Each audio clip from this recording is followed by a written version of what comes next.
바로 어려워져서 망한다 라는 것을 알면서 회사의 자산을 헐값에 매각한 행위.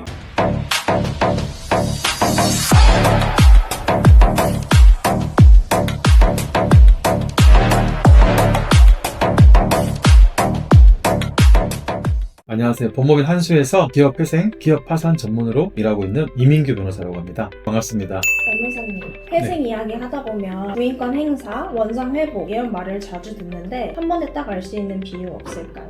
네. 좋은 질문입니다. 한번 이렇게 생각을 해보실까요? 빚이 많은 회사가 회생 신청 직전에 몰래 자산을 한쪽 채권자에게 다 갚아버리는 거죠. 그러면 회사에는 이제 한 푼도 남지 않는 거예요. 이러한 경우에 법은 그거 다시 회사로 돌려놓으세요 라고 할 수 있는 권한을 법원과 관리인에게 주게 됩니다. 그게 바로 부인권 행사라고 합니다. 법률 용어로 표현하면 회생 채권자 전체에게 불공평한 기존 거래를 무효화시켜서 원래 상태로 되돌리는 것이라고 할 수 있는데요. 그게 부인권이고 그 효과가 바로 원상 회복입니다. 그런데 구체적으로 어떤 경우에 부인권이 문제가 될까요? 첫 번째 사례로는 여러 거래처에 많은 대금을 밀린 회사가 자신의 가족이 운영하는 회사에만 채무 전부를 변제하고 회생을 신청하는 경우를 생각해 볼 수 있습니다. 두 번째로는 한 10억 원 정도 되는 부동산이 있는데 나머지 채무를 탕감받는 조건으로 5억 원이라는 염가에 다른 채권자에게 넘기는 경우, 이런 경우를 생각을 해볼 수 있습니다. 세 번째로는 대표이사 개인의 가수금이 수십억 원이 누적되어 있는데 회생 신청 직전에 대표이사가 이걸 다 변제받는 거죠. 이런 경우를 생각해 볼 수 있습니다. 이런 행위들이 다 부인권 행사의 대상이 되는 경우로 예상해 볼 수 있습니다. 부인권 행사가 성립하려면 조건이 있을 텐데 아무거나 다 취소되는 건가요?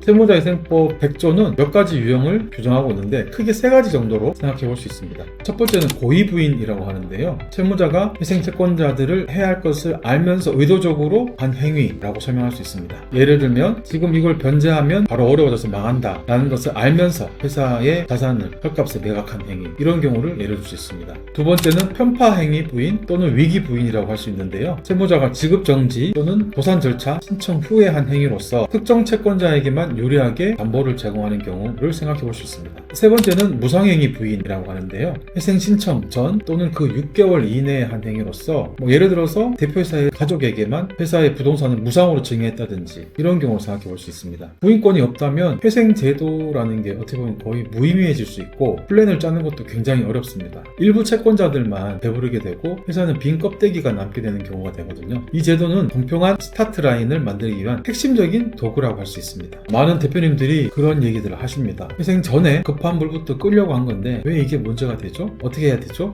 라는 질문을 하는 거죠. 하지만 법원의 시각은 다릅니다. 회생을 고려하는 순간부터 회사의 재산은 모든 채권자들을 위한 것이 되고 최대한 공평하게 변제돼야 되는 것이거든요. 그래서 회생 준비할 때 가장 유심히 보는 게 최근 1년, 2년 사이의 자금의 흐름, 이런 것들입니다. 그래서 저희가 검토를 하다가 부인권이 문제될 수 있는 경우를 발견하면 크게 두 가지로 정리를 하는데요. 첫 번째, 가장 좋은 방법인데 회생을 신청하기 전에 아예 문제되는 것들을 정리하고 들어가는 방법입니다. 두 번째는 회생 신청과 동시에 법적으로 다시 되돌리는 방식을 취합니다. 기업 입장에서도 내가 꺼낸 거 다시 가져와야 정상적으로 회생을 위한 계획을 세울 수 있습니다. 결국 부인권이 회생의 자금 틀을 맞춰주는 핵심이라는 거예요. 네, 그렇습니다. 부인권을 통해 찾아온 돈은 또 단순히 회사에 묻어두는 게 아니죠. 이 돈이 절차를 통해서 회사가 운영하는 핵심적인 재원이 됩니다. 직원들의 밀린 급여를 지급하고 회사를 다시 가동시키며 다른 모든 채권자에게 조금이라도 더 채무를 변제할 수 있는 회사의 종잣돈, 시드머니가 되는 겁니다. 실제 실무에서는 많은 회사들이 적게는 수억 원, 많게는 수백억 원을 회복해서 그걸 기반으로 회생 계획안을 마련합니다. 따라서 부인권 행사는 회생 절차의 승패를 가르는 아주 중요한 요소라고 할 수 있습니다.